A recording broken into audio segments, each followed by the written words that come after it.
would say that the grand theory of evolution is a mixture of science and philosophy. And the philosophy is more dominant nowadays than the science. Science is used to back up the philosophy and naturalism. What I find is that most people, most evolutionists, have never critically examined their own position. It's such a sacred cow, even in their own minds, it's unthinkable to start examining the weaknesses. It's an amazing stronghold.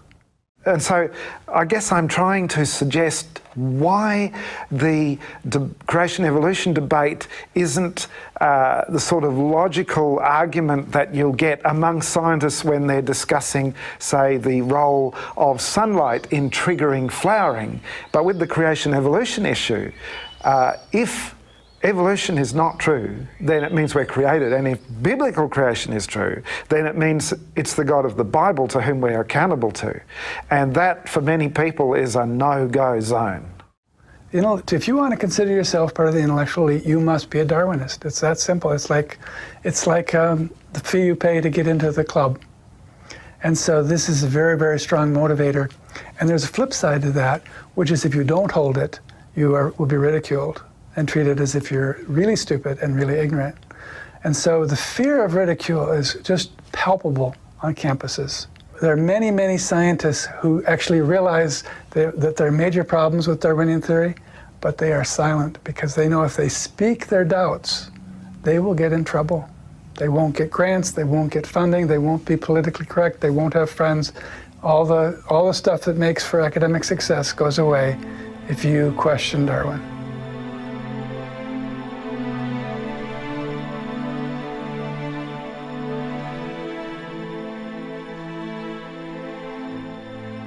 So, if evolution is true,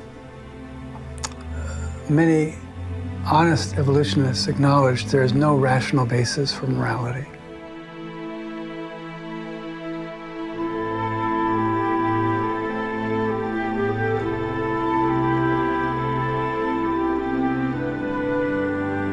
It opens up the prospect of all sorts of things like what really is ultimately wrong with abortion. I mean, after all, if you've got an unwanted pregnancy, why not terminate it? What does it really matter ultimately? What if someone is old and unproductive? They're a burden on society. Society has to support them, feed them, care for them. Why not just help them along the way, get rid of them, you know? Now, there's some moral implications there. If the Creator made us, then He owns us and has a right to make the rules for us. But if things make themselves, then there's no right or wrong. We're just really bags of rearranged pond scum. So what is murder? It's just one bag of chemicals impacting another bag of chemicals.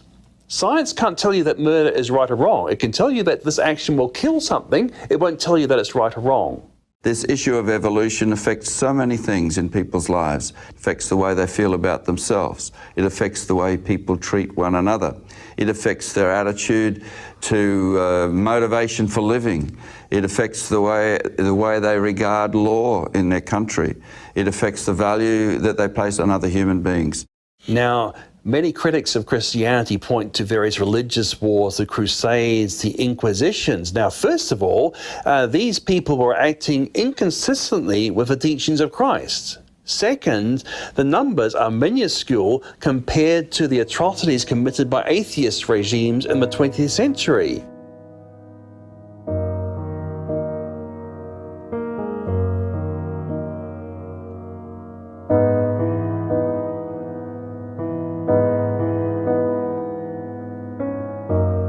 Now, evolution has been used as a basis for society, and that society was the society of Nazi Germany. Now, Hitler was definitely trying to put Darwin's ideas into practice, like the idea of survival of the fittest, which means death of the unfit.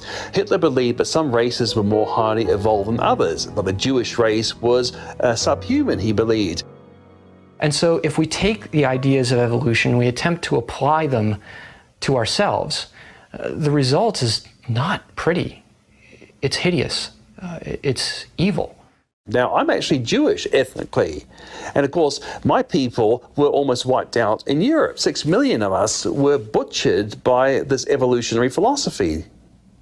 And handicapped people were thought of as being less than human.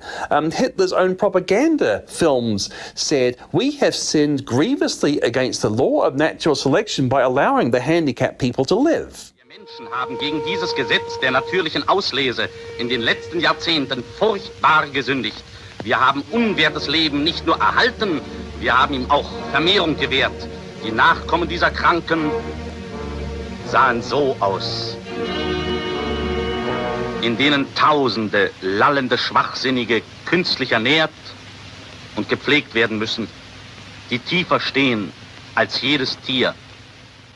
So Hitler replaced the Judeo-Christian ethic of sanctity of innocent life made in God's image with an evolutionary ethic that whatever's good for the evolution of the master race is good for society. After the war, the leading Nazis were put on trial, but some of them claimed they did nothing wrong because the laws of our country said it was okay to kill Jews. So on what grounds can you put them on trial?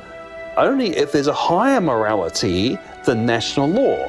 But where can this morality come from if not from the creator of humanity? If we just rearrange pond scum, there's no such thing as a higher law.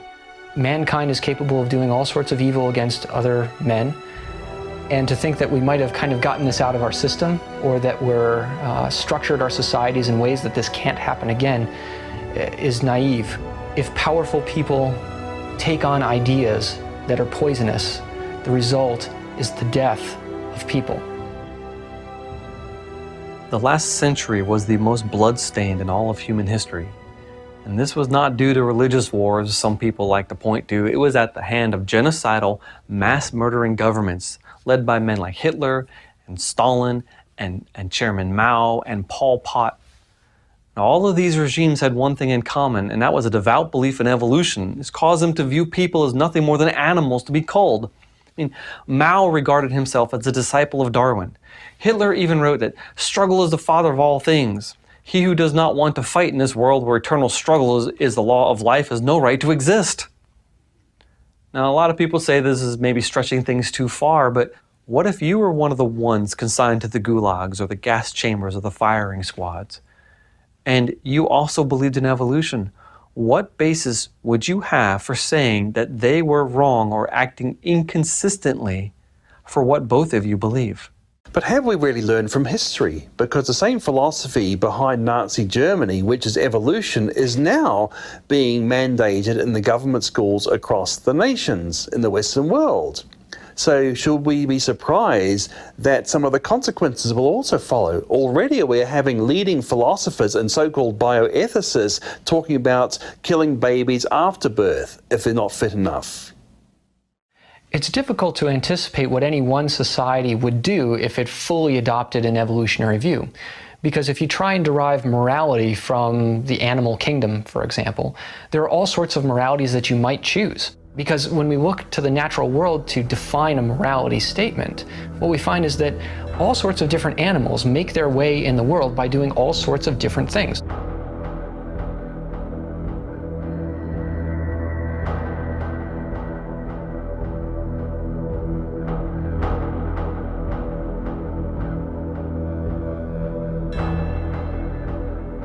While there's beauty in nature, there's also horror. I mean, as Tennyson wrote, it is red in tooth and claw. Darwin realized this, and that seems to be behind his rejection of a belief in an altruistic God in heaven. But it's not only in the natural world we see these horrors, there are also human-inflicted terrors that can be even on a mass scale. So seeing these two types of evil should cause a revulsion in people.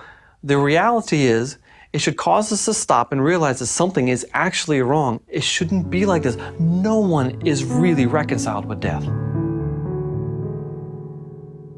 Yet evolution says it is all perfectly normal.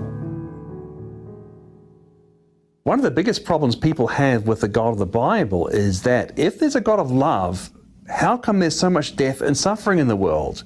Now, the Bible explains this because death and suffering in the Bible is a result of man's rebellion against their Creator.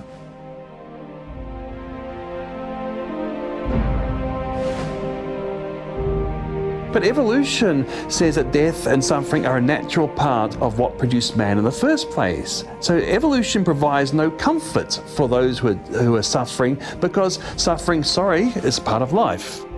It's part of a struggle for existence.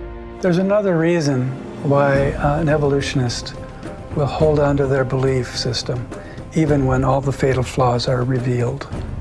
And that is because if evolution isn't true, it strongly points them in a different direction.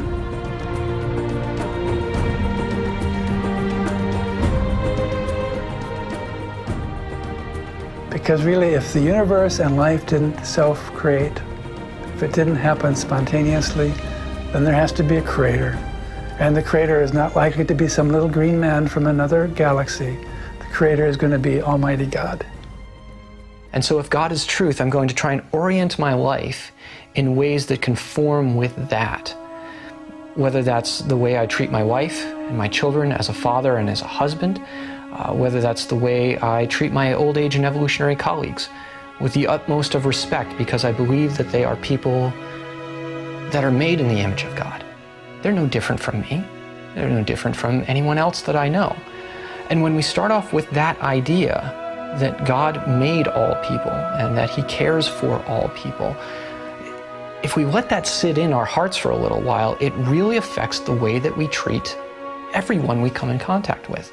Salvation doesn't result from intellectual activity. It doesn't come about through figuring out God or theology.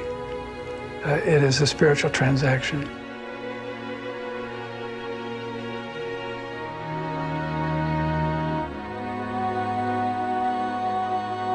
So for me, when I understood that God made a perfect creation, there was a literal fall, and that now God is restoring us by the sacrifice of His Son, it really transformed my faith. For although I was a Christian for 10 years, I was an incredibly weak Christian.